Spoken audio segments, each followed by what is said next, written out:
Alright, so look, Skyrim is one of the most beloved RPGs in video game history, releasing in 2011, 2013, 2016, 2017, 2018, 2021, and probably 2027 when the PS6 comes out. It just works. Skyrim has had its fair share of releases, and with each passing release, Todd Howard finds himself in a bigger and deeper hole. So today, let's help fill Todd's hole by giving him some ideas on what Elder Scrolls 6 can learn from Skyrim. Let's get into it. So we gotta change that combat system. Look, this may have been cool in 2011, but what the hell, boy?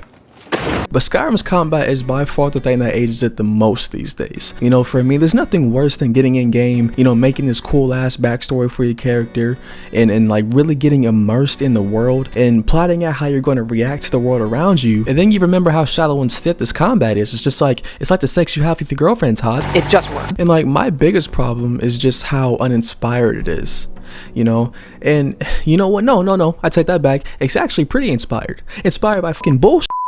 I'm sure anyone who has played like the past 3 games in this series can tell you, but like the engine Skyrim uses is the same engine that they use since like Morrowind, I want to say, right? And all they really did was heavily modify that engine, so it plays very similar. That should not be the case for Elder Scrolls 6 at all. Oh wait, hello? Wait, what? He's using the same? It got confirmed as Starfield? Oh god, Todd, why do you hate these people? It just works. Yeah, so as I was writing this, I found out that Elder Scrolls 6 is going to use the same freaking engine as Starfield. Is this nigga serious? It just works. Todd, listen, I will literally let you sell this game 20 more times if you can give Elder Scrolls 6 a newer engine. Write that down, write that down! Anyway, let's draw from an actual game that I feel like this game needs to like steal from to have really good combat. I would say something like Ghost of Tsushima. Now I said that game in particular because I know Bethesda likes to appeal to as many people as they can, right? So I feel like Tsushima is something like a Souls-like, but not exactly, meaning it only gets as complex as you want it to be, you know? And I'm trying not to stray too far from Bethesda's like core values as a gaming company while still keeping it like good. One of the things I feel like we really need is combos in this game. So instead of just spamming R2, give us something that uses our brains, maybe? I don't know, Todd. Just a thought.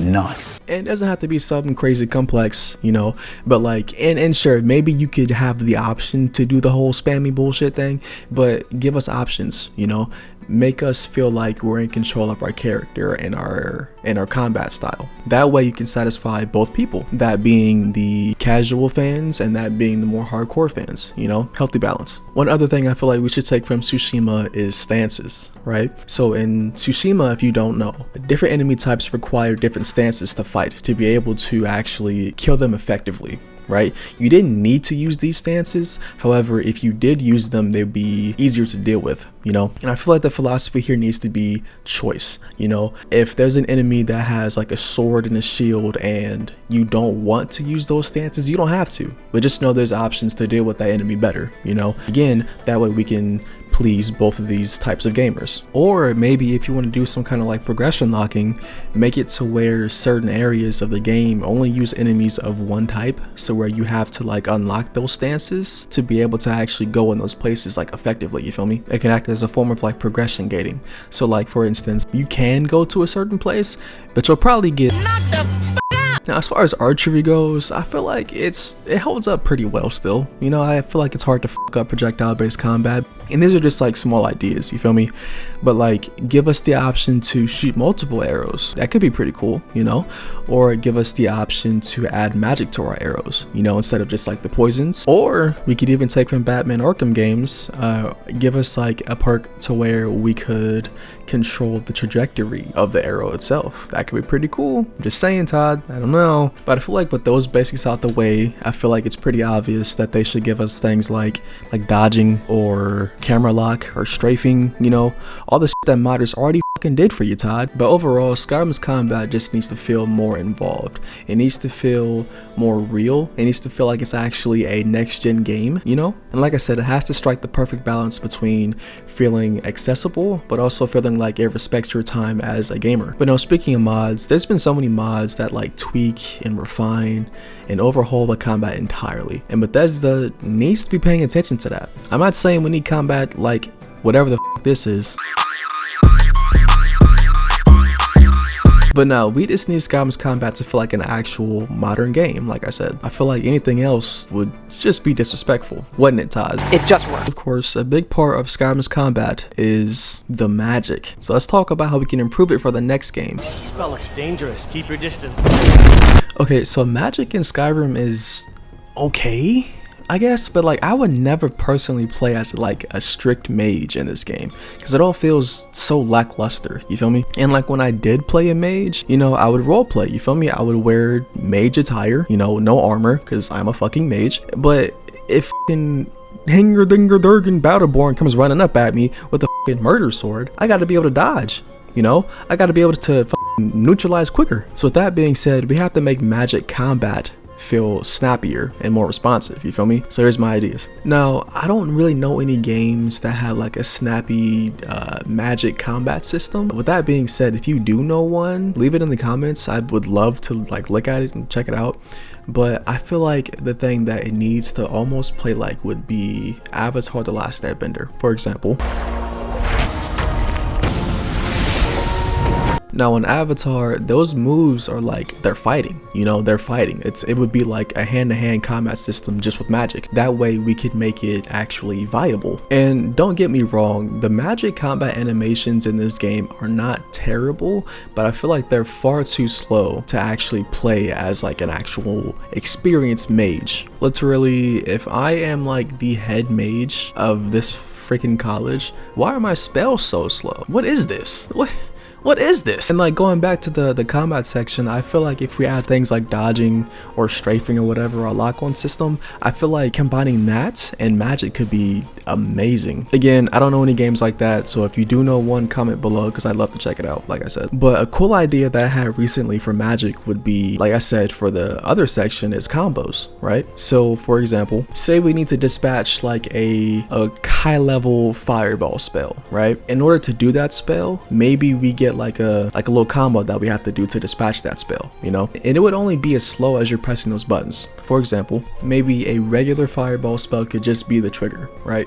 But like a higher power one could be like BAX. But that way I feel like the combat for magic would be way more involved, you know? You would feel like you're learning something. And maybe if you're in a battle with another mage, you could catch another mage doing that shit and be like, I'm about to stop your shit. BAX, you know?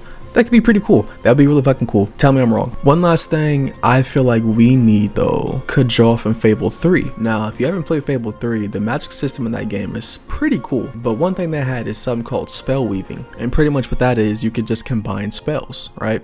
So say you have a fire spell and like an electric spell, right? You put them together, you know, both triggers, and it creates an effect that combines the two. Real simple, but it can give an enemy both kinds of damage, you know? And I feel like with all those things combined, it would give players like a real power fantasy, you know? And that's why people play these games, Todd. Not because it just works, because it's a power fantasy, and you need to play into that, you know? Make your players feel powerful, and they'll thank you. But another way we can make your fans thank you, Todd, is by giving them a more immersive world. And luckily for you, I've got some ideas. Have you any idea how many anonymous henchmen I've killed over the years? Alright, so let me tell you a story that every Skyrim player has experienced. You're walking out of a major f***ing city, you bought some expensive ass armor with the gold that you got from being the leader of every faction in town, you know, real pimp, and you see some gangly looking motherfucker run up on you and it's like, alright, hand over your valuables, or I'll gut you like a fish.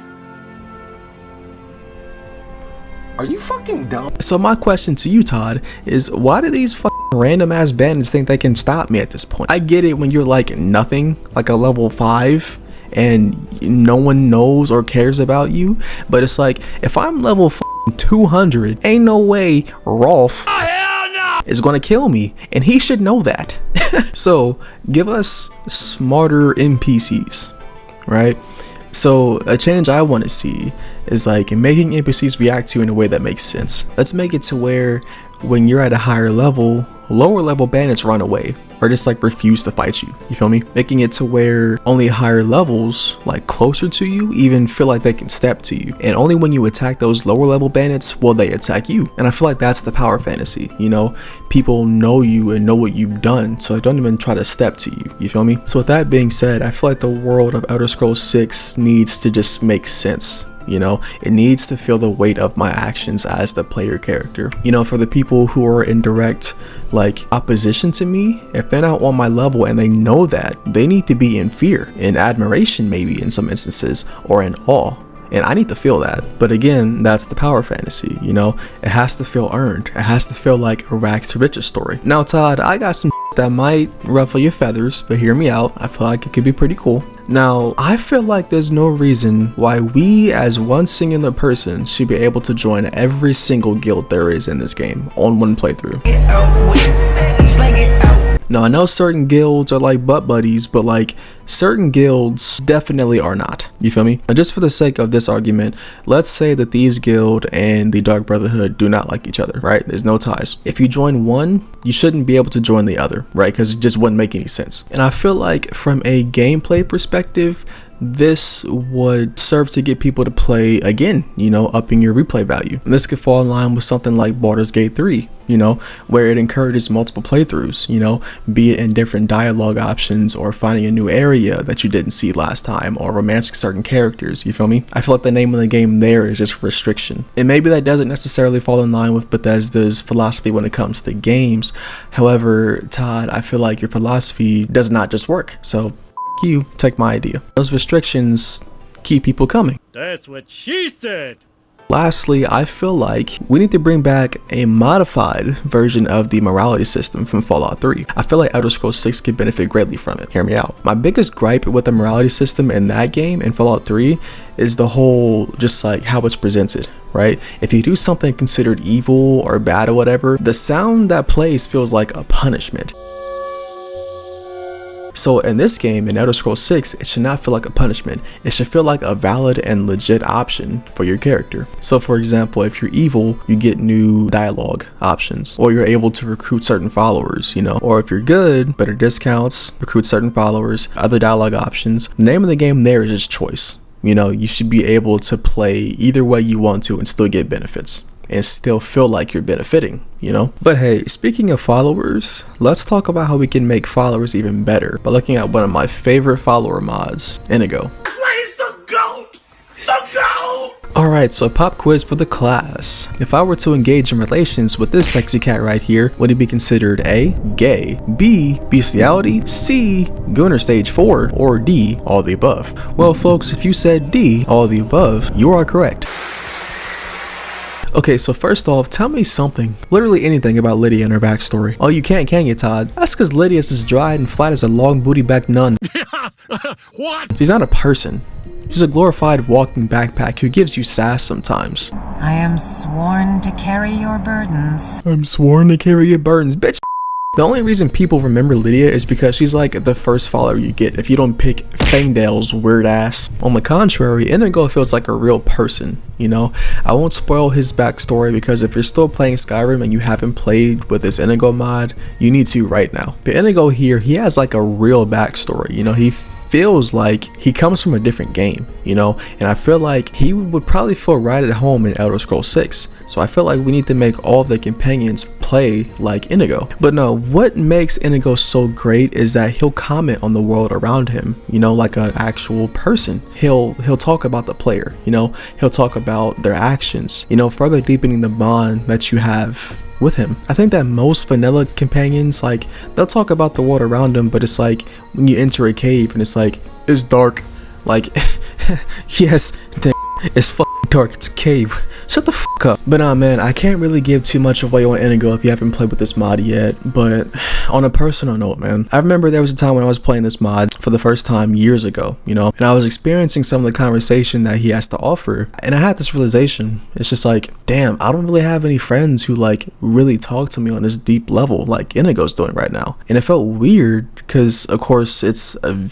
pixels on a screen, right? But it gave me such a feeling. It was just like, I'm immersed right now. This is a person talking to me, like looking me in my face and talking to me. And I feel like in addition to the power fantasy that this game needs to have, it also needs to be able to give us some sense of escapism, you know. And maybe it was like my own loneliness at the time, but Inigo made me feel seen. And I say that because there's dialogue options that you can have with him where he'll just tell you and regale you of all the things that you did as a player, you know. And it's like you just feel seen coming from this person who was just with you like for hours and hours upon your gameplay. And it made me forget that this was coming from the mouth of a blue cat. But no, we need Elder Scrolls 6 to feel immersive. I feel like this game has got to be like the definition of escapism, you know. We need moments like the ones I had from Inigo, and like on a story basis it just makes sense. If I'm risking my life alongside you, we should be able to grow pretty close, and like our dialogue should reflect that. I have no good segue for the next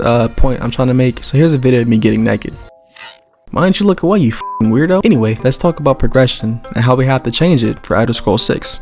Hey Homer, what'd you do? Get a haircut or something? Look closer, Lenny. Okay, so I'll be real, I don't really mind Skyrim's character progression. I feel like it was simple and like easy to grasp, you know? Anyway, I did play a little bit of Oblivion, and I feel like that game's progression system was a bit more suited to like the hardcore, or at least more serious fans of RPGs. So I feel like, why not pull from both? I'll break it down for you. Now I'll explain. Now, okay, bit of a boring little explanation here, but Oblivion has a much more traditional RPG progression system, you know, focused on skill and like attribute management with predefined classes that influence your character's development, you know. Skyrim has like a more flexible, customizable progression system with freedom to like shape your character's abilities, and it relies on more skill-based growth, you know, in addition to like the perks to enhance your playstyle. So here's my idea. How about we bring back classes, right, for like an early game focus, where say you choose like a warrior, you know, and your skills pertaining to warriorhood, warriordom, or I don't fucking know, but like those skills level a bit faster, but you can still branch out into other parts easily. I feel like that could easily, you know, maintain structure for like the traditional RPG fans while still being accessible to the more casual ones. But I don't know, something like that. I don't really have like super in-depth ideas for the progression system. Actually, this is where I want you guys to come in. Pause. I would love to hear you guys' ideas for the progression system in this game and what you feel like it needs to be like. With that being said, we're gonna wrap up with a lightning round of things that I want to see but don't necessarily have like a real place in the script. So here we go. 1, give us a story that doesn't make us Elder Scrolls Jesus. You feel me? Let's be important, but not the sole reason for survival of the universe. 2, I feel like a multiplayer with like a 2-player max, kind of like Fable 2 and 3, could be really fun, you know. 3, no voice protagonist, you know. Let us keep the illusion of immersion. Fallout 4's voice protagonist was cool at first, but it kind of took away key aspects of a Bethesda game. 4, let me read books without pausing the world. I know there's mods for this type of thing in Skyrim, but like let's just implement it into the next game naturally. 5, bring back the arena. I think I'm on 5 now. I don't know. I'm too lazy to go back and read this. 5, no level scaling. I feel like things need to feel like I'm killing them effectively. And Radiant quests need to go. Lastly, I did not like that. It always filled up my quest markers. Hated that shit. Did not like it. Gotta go. If you guys have more suggestions, I would love to hear them. Like I said, I love reading your comments, especially with this game. I feel like this game is going to be really important, you know, sink or swim. That's kind of just where I'm at with Bethesda right now. But yeah, I don't really think Todd can pull himself out of this hole that he's found himself in. And honestly, dog, that's on you, Todd. Expectations are high. I think we all know that right now. And all Bethesda can do is try, you know, and make it apparent that they tried. So yeah. And I know Bethesda's philosophy of like trying to appeal to everyone, or at least a very broad net of people, I feel like we kind of need to step away from that. You know who you need to appeal to? Me, nigga. I'm always saying that I'm up too late. Don't speak in the room when I'm on my own. Tell me, all my choices untouched by fate. Will I reach a land I can call my own?